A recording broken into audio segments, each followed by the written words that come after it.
இந்த வீடியோவில் நம்ம அலைட் மேக்ஸ் 2ஓட யூனிட் 2 ஃபார்முலாஸ் பார்க்கலாம். இப்போ பார்க்க போகிறது பார்ட் 4. ஏற்கனவே பார்ட் 1, 2 and 3 போட்டிருக்கோம். அதில் வந்து இ பவர் சம்திங் மட்டும் வந்ததுன்னா அது டைப் 1, காஸ் ஆர் சைன் வந்ததுன்னா அது டைப் 2. இப்போ வந்து டைப் 4க்கு ரெண்டும் சேர்ந்த மாதிரி வர்றது, அதாவது ப்ராடக்டில் இப்படி வரும். e power minus 2x cos 3x வரும், இல்லை எக்ஸ் ஸ்கொயர் காஸ் 3xன்னு டைப் 3 அண்ட் டைப் 2 சேர்ந்த மாதிரி வரும். இந்த மாதிரிலாம் வந்துச்சுன்னா அது டைப் 4. ப்ராடக்ட்ல இந்த மாதிரி ரைட் ஹேண்ட் சைடில் வந்ததுன்னா அது டைப் 4. இதுக்கு நம்ம என்ன பண்ணணும் அப்படின்னா டி இருக்கிற இடத்துல நம்ம டி பிளஸ் ஏ போடணும். இந்த ஏ எதை எடுத்துக்கணும்னா இ பவர்ல இருக்கிற எக்ஸோட கோஎஃபிஷியன்ட் தான் ஏ. இங்கே -2 இருக்கிறனால இந்த சம்முக்கு ஏவோட வேல்யூ -2. அப்போ டி பிளஸ் 2ங்கும் போது நம்ம டி -2ன்னு டி இருக்கிற இடத்துல நம்ம அப்ளை பண்ணணும். எக்ஸாம்பிள் பார்க்கலாம். இப்போ D square plus 4d plus 13 of y equal to e power -2x cos 3x. இதை பிஐயில் எழுதும்போது பிராக்கெட்டில் இருக்கிறத மட்டும் டினாமினேட்டரில் போடுவோம். அப்போ 1/d square plus 4d plus 13 இ பவர் -2x காஸ் 3x. இப்போ வந்து இந்த இ பவர் -2x மட்டும் ஃப்ரண்ட்டில் போட்டுக்கிறோம். போட்டுட்டு இப்போ இதில் வந்து நம்ம வந்து இ பவரில் என்ன இருக்குது, -2 இருக்குது. அதை தான் வந்து டி இருக்கிற இடத்துல டி -2ன்னு அப்ளை பண்ணணும். அப்போ வந்து ஏன்னா இங்கே மைனஸ் இருக்கிறனால நம்ம -2ன்னு அப்ளை பண்ணுறோம். இங்கே வெறும் இ பவர் 2xன்னு இருந்ததுன்னா டி பிளஸ் 2ன்னு நம்ம அப்ளை பண்ணுவோம். இப்போ இங்கே மைனஸ் இருக்கிறனால டி இருக்கிற இடத்துல மட்டும் டி -2, இங்கே ஸ்கொயர் இருக்கிறனால whole square plus 4 into D -2 plus 13 of இங்கே வந்து அடுத்தது வந்து காஸ் 3x போட்டுறணும். அடுத்தது வந்து இதை வந்து நம்ம வந்து இதை வந்து a minus B whole square formula. அப்போ a square minus 2ab plus B square. இப்போ இங்கே ஏவோட வேல்யூ டி, அப்போ டி ஸ்கொயர் மைனஸ் 2abனா 2 இன்ட்டு 2 இன்ட்டு டி, அப்போ 4d -4d வரும். அடுத்து plus B square 4 square 2 square 4 வரும். அப்போ D square minus 4d plus 4. இதை எலாபரேட் பண்ணியாச்சு, எக்ஸ்பேண்ட் பண்ணியாச்சு. அடுத்தது வந்து இதை வந்து உள்ள இந்த 4 உள்ள மல்டிப்ளை பண்ணும்போது பிளஸ் 4d ஆகும். Minus into plus minus 4 into 2 8 -8 வரும். அடுத்து பிளஸ் 13 காஸ் 3x. இப்போ இங்கே பிளஸ் 4dயும் -4dயும் கட் ஆயிடுச்சு. மிச்சம் வந்து இப்போ டி ஸ்கொயர் இருக்கு. இப்போ இது பார்த்தீங்கன்னா 13 பிளஸ் 4 17 மைனஸ் 8 9 பிளஸ் 9ல வரும். அப்போ E power -2x 1/d square plus 9 cos 3x. இப்போ இந்த இடத்துல வந்து நீங்கள் வந்து இது வந்து டைப் 2 படி இருக்கு. இங்கே காஸ் 3x இருக்குன்னா அப்போ டைப் 2. டைப் 2ல நம்ம என்ன பண்ணுவோம், டி ஸ்கொயரோட வேல்யூவை -a ஸ்கொயர்னு அப்ளை பண்ணுவோம்.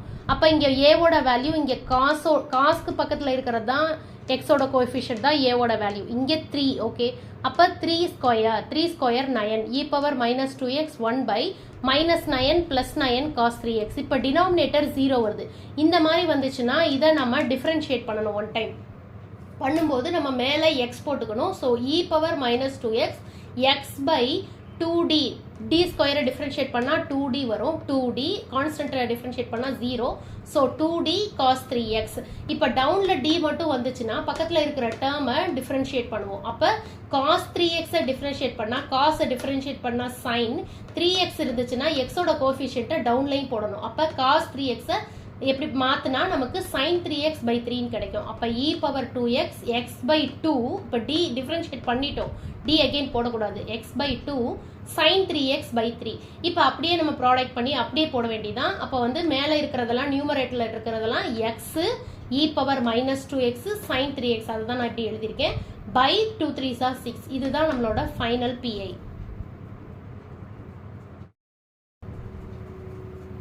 இப்போ நம்ம டைப் 4ஓட செகண்ட் எக்ஸாம்பிள் பார்க்கலாம். D square -4d plus 3 of y equal to x cube e power 2x. இப்போ இதுவும் ப்ராடக்ட்ல வந்திருக்கு பாருங்க.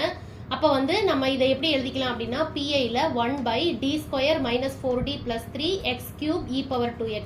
இப்போ இந்த இ பவர் 2x ஃப்ரண்ட்ல போட்டுக்கிறோம். இ பவர் 2x 1/, இப்போ இங்கே டி இருக்கிற இடத்துல எல்லாம் நம்ம என்ன பண்ணணும், இ பவர்ல இருக்கிற எக்ஸோட கோஎஃபிஷியன்ட் தான் எழுதணும். அதாவது d பிளஸ்ன்னு போட்டு எழுதணும். d equal to d plus a. இங்கே வந்து +2 இருக்கிறனால நம்ம +2 போடுறோம். இங்கே இ பவர் -2 இருந்தால் நம்ம -2 போடுவோம். இங்கே என்ன டேர்ம், இப்போ இ பவர் -3xன்னு இருந்தால் d -3 அப்படின்னு நம்ம அப்ளை பண்ணுவோம். இப்போ இங்கே +2 இருக்கிறனால இங்கே d +2, d இருக்கிற இடத்துல d +2 whole square -4 into d இருக்கிற இடத்துல d +2 + 3 எக்ஸ் கியூப்.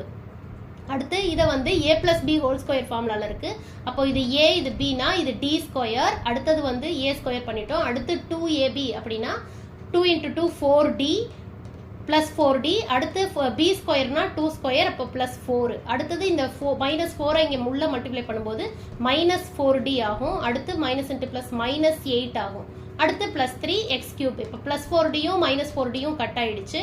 இப்போ வந்து 4 + 3 7, மைனஸ் 8 ப்ளஸ் 7னா மைனஸ் 1 வரும். அப்போ e power minus 2x, sorry e power 2x 1/d square minus 1 X cube.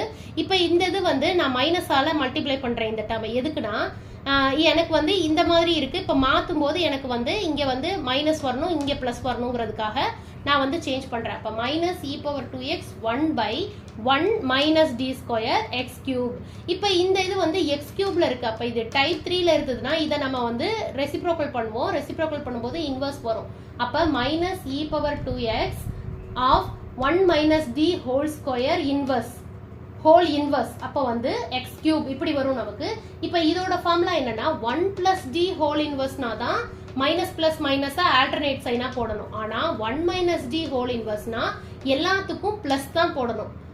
அது மாதிரி இப்போ போடும்போது இப்போ minus e power 2x 1 plus இது வந்து d, அப்போ 1 + d square of x cube இது மட்டும் போட்டால் போதும்.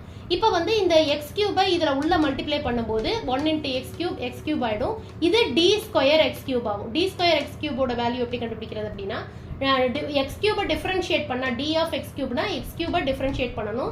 எக்ஸ் கியூபை வித் ரெஸ்பெக்டிவ் எக்ஸால் டிஃபரன்ஷியேட் பண்ணும்போது பவரில் இருக்கிறது முன்னாடி வந்துடும், பவரில் 1 குறையும். அப்போ 3x².